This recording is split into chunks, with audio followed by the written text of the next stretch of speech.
আসসালামু আলাইকুম ভিউয়ার্স, আশা করছি সবাই ভালো আছেন। আজকে চলে আসলাম মজাদার একটা মুগ ডাল আর ডিম দিয়ে রান্নার রেসিপি নিয়ে। এটা খেতে অনেক মজা হয়েছিল, তো চলো দেখা যাক কীভাবে বানিয়েছে। তো ফার্স্টে একটা কড়াইতে এখানে নিয়ে নিয়েছি মুগ ডাল, কাঁচামরিচ, রসুন, পেঁয়াজ কুচি, হলুদের গুঁড়া, মরিচের গুঁড়া, ধনিয়ার গুঁড়া, লবণ আর সয়াবিন তেল এবং পানি, টমেটো কুচি দিয়ে এভাবে রান্না করে নিতে হবে।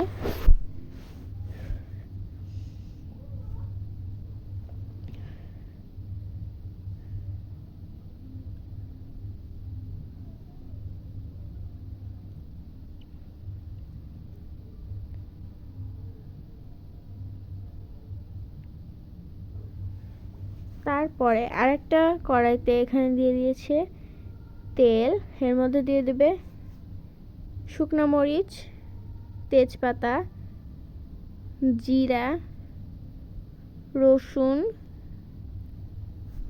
পেঁয়াজ কুচি,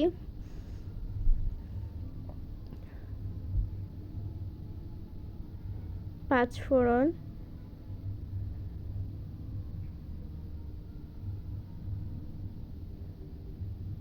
আর দিয়ে দেবে সিদ্ধ করে রাখা ডিম।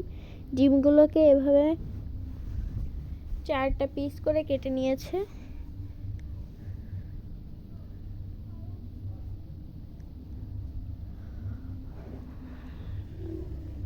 এরপর দিয়ে দেবে অল্প পরিমাণে লবণ, হলুদের গুঁড়া, মরিচের গুঁড়া,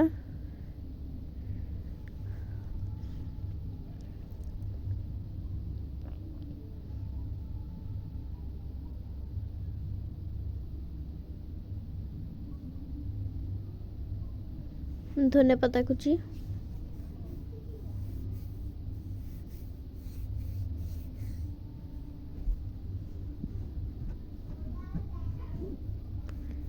এরপরে এটাকে যে ডালটা রান্না করতে দেওয়া হয়েছিল তার মধ্যে দিয়ে দিতে হবে।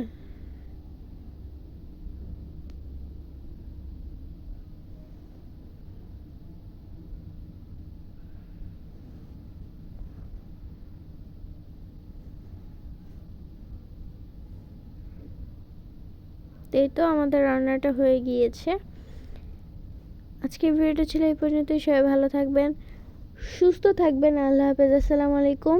এই মজাদার রেসিপিটা আপনারা বাসায় ট্রাই করবেন এবং কমেন্ট করে জানাবেন কেমন হয়েছিল খেতে। ভিডিওটি ভালো লাগলে অবশ্যই লাইক করে দেবেন।